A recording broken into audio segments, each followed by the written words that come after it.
Assalamualaikum warahmatullahi wabarakatuh. Halo anak-anak, bertemu lagi dengan Bu Hestri. Tapi kali ini bukan ibu loh yang akan menemani kalian belajar. Untuk hari ini kalian akan ditemani oleh kakak-kakak yang PPL. Kakak siapa kali ini yang akan menemani kalian?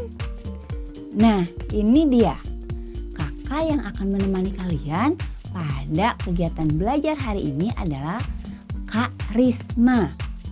Ya, nama lengkapnya adalah Kak Risma Dwi Septiani. Nah, anak-anak ikuti ya materi yang disampaikan oleh Kak Risma dengan baik. Jika ada pertanyaan, silahkan kalian tanyakan melalui grup WA. Selamat belajar, tetap semangat, tetap ikuti protokol kesehatan. Assalamualaikum warahmatullahi wabarakatuh.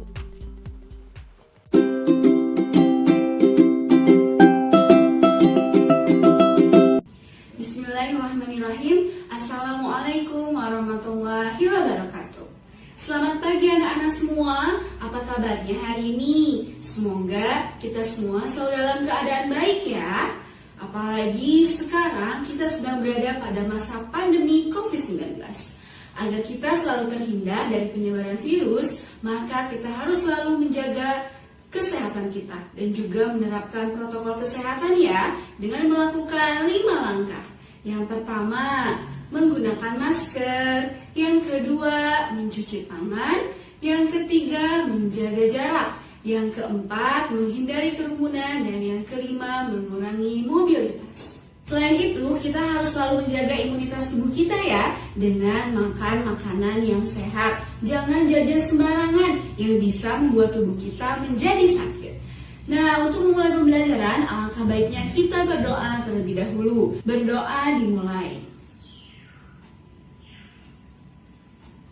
Amin. Semoga pembelajaran kali ini bisa kita laksanakan dengan sebaik-baiknya. Anak-anak, sekarang kita akan mulai pembelajarannya. Untuk itu, kalian harus semangat ya, harus fokus belajarnya, menyimak video pembelajaran ini hingga akhir. Apabila nanti ada yang tidak dimengerti, boleh ditanyakan melalui grup WhatsApp ya. Hari ini kita akan memasuki subtema baru, yaitu subtema keempat tentang penghematan energi. Tujuan pembelajaran hari ini yaitu: yang pertama, dengan menyimak teks, siswa dapat menyajikan informasi tentang konsep energi dalam bentuk lisan. Manfaatnya kita mempelajari ini adalah kita akan tahu bagaimana cara kita dalam menghemat energi. Lalu tujuan pembelajaran yang kedua yaitu dengan mengamati gambar, siswa dapat menentukan luas volume dalam satuan tidak baku dengan menggunakan benda konkret. Nah, anak-anak, kita akan mengetahui nanti, kita akan belajar mengenai cara menentukan luas dari suatu bangunan. Lalu yang ketiga, dengan mengamati peragaan, siswa dapat membuat karya dengan teknik potong dan lipat. Nanti kita akan belajar membuat sebuah karya dengan teknik memotong dan juga melipat. Nah, pada minggu kemarin kita telah belajar ya mengenai sumber energi, perubahan energi, dan energi alternatif. Sekarang kita akan mempelajari mengenai cara menghemat energi. Kemarin kita sudah tahu mengenai energi itu apa. Kita harus menggunakan energi dengan tepat ya. Kita tidak boleh membuang-buang energi untuk hal yang tidak perlu. Untuk mengetahui cara penghematan energi, maka kita simak teks berikut. Anak-anak, sambil ibu bacakan, anak-anak coba sambil lihat di buku temanya atau di layar mengenai cerita menghemat penggunaan listrik. Rumah Dayu sangat asri dan bersih. Banyak tanaman di halaman rumahnya. Setiap sore hari, Dayu dan keluarganya menyirami tanaman. Pagi hari, Dayu dan keluarga membersihkan rumah. Semua jendela dibuka agar sinar matahari dapat masuk ke dalam rumah. Pepohonan di rumah Dayu sangat subur dan rimbun. Pepohonan membuat teduh lingkungan di sekitarnya. Pepohonan membuat udara di sekitarnya bersih. Jendela dan lubang udara di rumah Dayu banyak. Jendela dan lubang udara berguna untuk keluar masuknya udara. Selain itu, rumah dayu menjadi terang pada pagi dan siang hari. Sinar matahari dapat masuk ke dalam rumah melalui jendela dan udara di dalam rumah selalu terjaga bersih. Akhirnya, lingkungan menjadi sejuk. Udara yang terjaga kebersihannya membuat lingkungan sehat. Rumah dayu tidak memerlukan pendingin ruangan. Dengan demikian, dayu dan keluarga ikut menjaga ketersediaan energi. Dayu dan keluarga menghemat penggunaan energi listrik. Selain itu, biaya listrik menjadi murah. Nah, dari cerita dayu tentang rumah dayu, kita bisa mengetahui cara penghematan energi listrik yang dilakukan di rumah dayu. Nah, di rumah dayu, jendela dan lubang di rumah dayu itu sangat banyak. Ketika hal tersebut terjadi, maka rumah dayu akan cerah di pagi dan juga siang hari. Hal itu merupakan salah satu penghematan listrik, yaitu dengan penggunaan lampu. Dayu tidak perlu menyalakan lampu di rumahnya ketika pagi dan siang hari, karena rumahnya disinari sinar matahari yang masuk dari jendela dayu yang banyak. Dari cerita tersebut, kita bisa melihat juga bahwa di lingkungan rumah dayu itu subur dan juga rimbun. Pepohonan membuat lingkungan rumah dayu menjadi sejuk. Dan pepohonannya juga membuat udara di sekitarnya bersih, sehingga dayu tidak perlu memerlukan pendingin ruangan, sehingga dayu bisa menghemat energi listrik dengan tidak menggunakan pendingin ruangan. Nah, dari cerita dayu kita juga bisa nih melakukan penghematan energi dalam kegiatan kita sehari-hari ya. Contohnya, ketika kita menggunakan air di kamar mandi, kita harus menutup kerannya ketika kita telah selesai menggunakannya. Jangan sampai ketika kita menggunakannya, lalu kita membiarkannya keran terus mengeluarkan air, sehingga itu akan menjadi pemborosan ya. Air juga akan terbuang sia-sia. Lalu, kita juga bisa nih menghemat listrik dengan mematikan televisi ketika sudah selesai. Misalkan, ketika kita sudah selesai menonton, kita harus mematikan televisi tersebut. Jangan dibiarkan terus menyala, karena itu merupakan sifat pemborosan. Maka kita harus menghematnya. Nah, anak-anak, banyak sekali cara penghematan energi yang bisa kita lakukan. Nah, untuk itu, coba anak-anak tuliskan 4 contoh kegiatan penghematan energi ya. Sekarang, coba perhatikan gambar berikut. Dalam gambar tersebut, kita bisa melihat tulisan air bersih dan orang-orang mengantri di belakang untuk mendapatkan air bersih. Menurutmu, mengapa mereka melakukan kegiatan tersebut ya? Setelah kita berdiskusi di grup WhatsApp, kemukakanlah pendapatmu mengapa mereka melakukan kegiatan tersebut. Lalu ungkapkan hal tersebut menggunakan voice note ya, atau pesan suara. Kita akan berdiskusi di grup WhatsApp pada pukul 10. Jadi kalian bisa mengungkapkan pendapat kalian tentang gambar tersebut, alasannya mengapa mereka melakukan kegiatan tersebut. Nah, sekarang kita akan membuat permainan, membuat karya dengan teknik memotong dan juga melipat. Dan permainan ini merupakan permainan yang tidak memerlukan penggunaan listrik. Jadi kita bisa menggunakan permainan ini dengan penghematan energi listrik ya.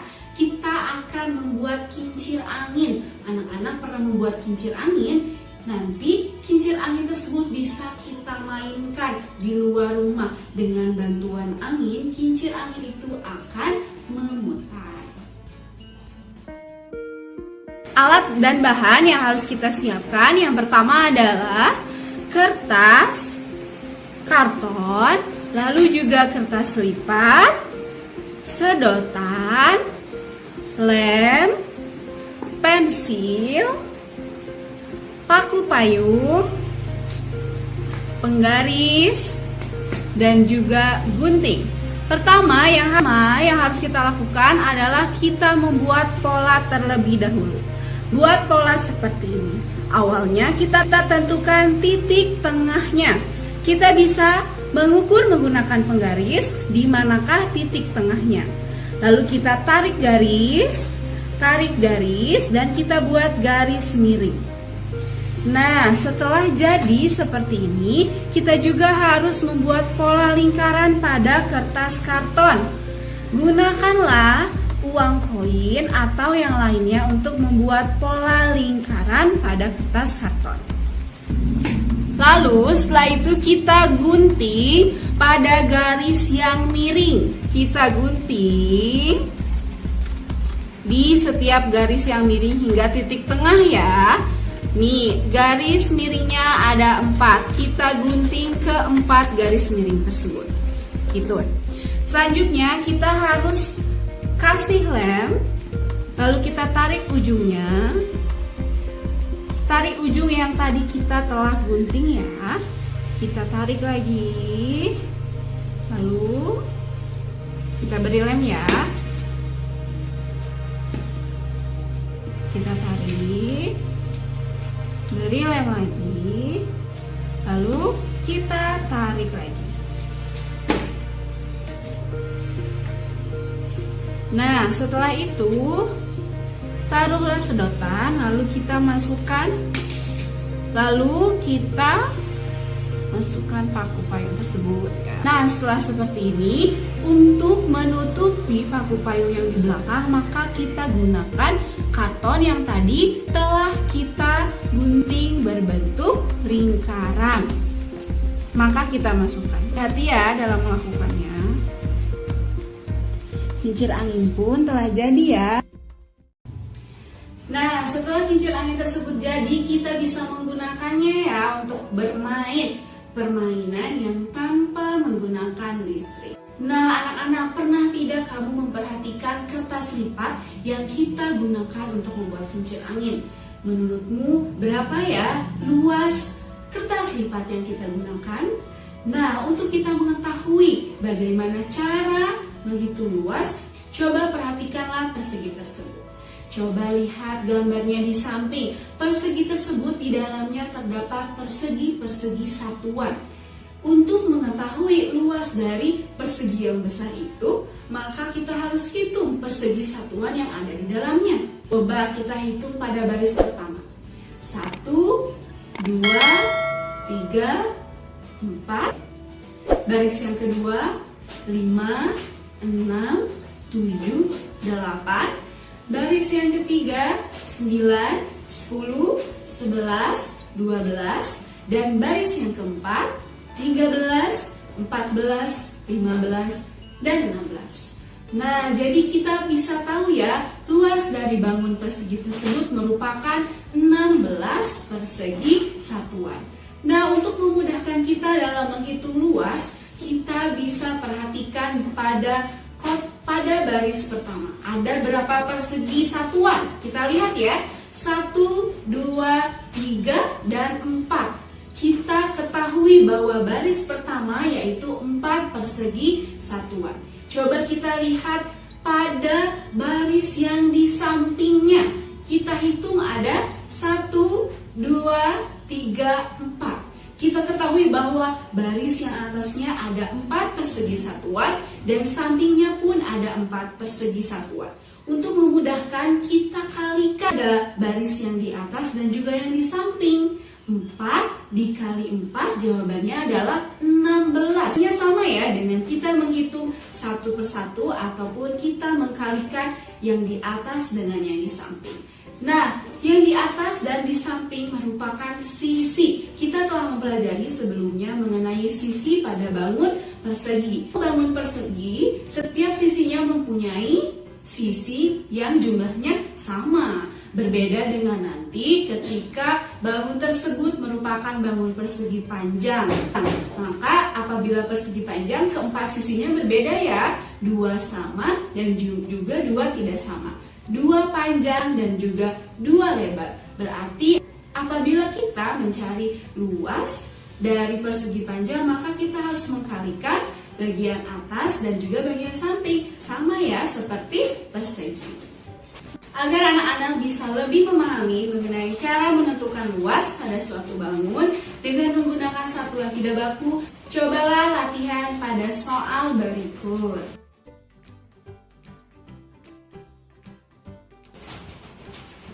Alhamdulillah ya, pembelajaran kali ini kita telah selesai. Kita tadi sudah mempelajari mengenai penghematan energi. Kita harus selalu menghemat energi ya, jangan menggunakan energi untuk hal yang tidak perlu. Lalu kita juga tadi telah membuat karya, membuat kincir anginnya dengan teknik memotong dan juga melipat. Lalu terakhir kita telah mempelajari cara menentukan luas dari suatu bangunan. Sekian pembelajaran kali ini, semoga anak-anak semua bisa mengerjakan tugasnya dengan sebaik-baiknya ya. Apabila ada yang tidak dimengerti, boleh ditanyakan di grup WhatsApp ya. Pembelajaran kali ini telah selesai. Semoga pembelajaran kali ini juga bisa kita terapkan dalam kehidupan kita sehari-hari. Terima kasih. Wassalamualaikum warahmatullahi wabarakatuh.